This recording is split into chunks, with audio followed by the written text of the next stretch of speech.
Hey, what is up guys? This is Brian coming to you from the TST Industries garage. I have a really quick and really easy mod that we're going to be doing to our Grom that you could do to yours if you so choose. That is pertaining to this carbon mudguard that I have here. We're going to be replacing the OEM one that is made out of plastic with this a little bit stronger and a more rigid, a little bit lighter carbon fiber one. So they have actually gone ahead and incorporated some aluminum spacers into the carbon fiber piece itself, and that is so that you're not going to risk tightening down on the fasteners and cracking these components, reducing the overall integrity of this piece. Along with that, they have included a captive bolt on the back so that you don't even have to reuse the OEM bolt that holds your brake lines down to the front fender. This install is really quick, really easy, it really involves 7 fasteners and 2 tools. Let's jump right into it, guys. So I've gone ahead and grabbed my 4mm Allen key. We're going to go ahead and break loose and actually remove this rearmost screw on the left side of the front fender. Set that off to the side. We will be reusing it. Switch to R5. Do the same for these two.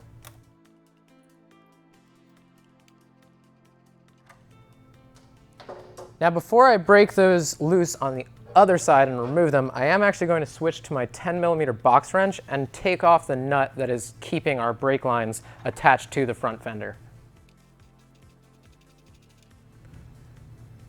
Gonna want to keep that guy off to the side. We're going to take our little retaining clip here on our Cormoto brake lines, also available on our website. Slide that down, get out of the way. We don't want to scratch our carbon once that's going on. We're going to grab our 5 again. Remove these front 2 guys. Now just a quick switch back to our 4, and this fender will be removed. All right, and with the removal of that last screw, I'm going to come around to the front and actually totally remove our front fender. Just like that, guys.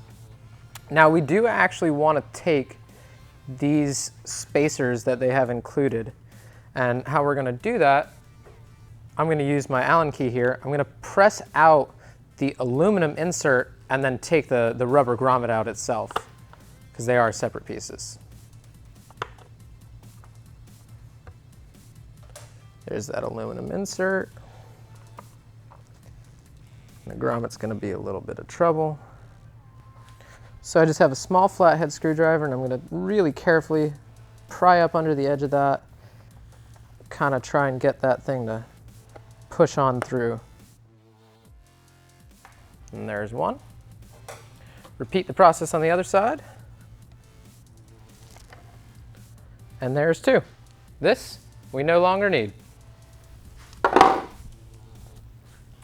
So we're going to go ahead and start this process over again by reinserting those rubber grommets back into our carbon fiber one. The nut and the fasteners are the only things that we're going to be reusing that's OEM. Again, there are some spacers that are on the OEM fender in these areas, but this carbon fiber piece actually has them integrated in, so we don't need to put those back in.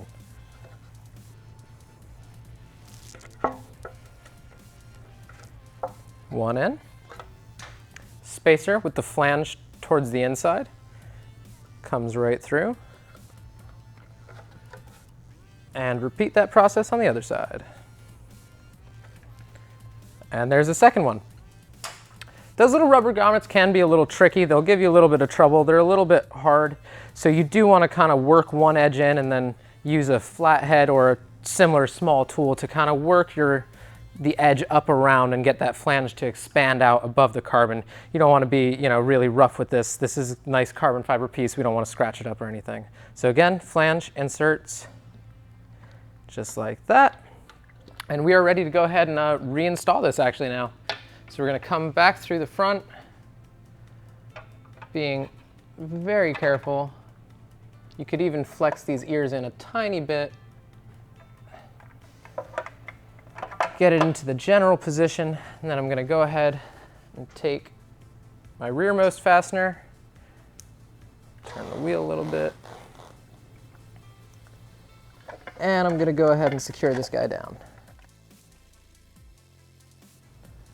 Placing the front too. Want to make sure that we're lined up. I do just want to note here that while I'm tightening this down, I'm not actually bottoming them out yet. I'm just kind of getting them snug so that we still have a little bit of play if we do need it to come to the other side and get those fasteners in as well. So again, just repeat that process. It is just a mirror on this side. So our very last step here is just to go ahead and take this little retaining clip that we have on our Cormoto brake line, kind of re-put that on that captive bolt there. Want to compress it down a tiny bit and get that hand threaded on before I go ahead and switch back to my box wrench. Get that nice and snug. You don't want to overdo it because again, that is a captive bolt in there, so you don't want to put too much stress on the carbon, but you do want to make sure that it's not loose enough to the point that it would vibrate out. Now, as I had said earlier when I was working over on this side, I had actually only kind of tightened these down just slightly. I hadn't bottomed them out yet and really cranked on them. So I am going to go ahead and do that now. I've already done it on the other side. I'm just going to come back over on this side and show you guys. All right, guys, that is an installation complete.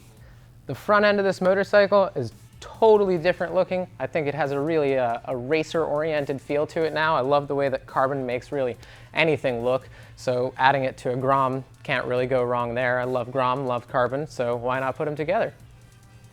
With that being said, for you race-oriented guys, we have actually dropped more than a half pound over that stock front mudguard.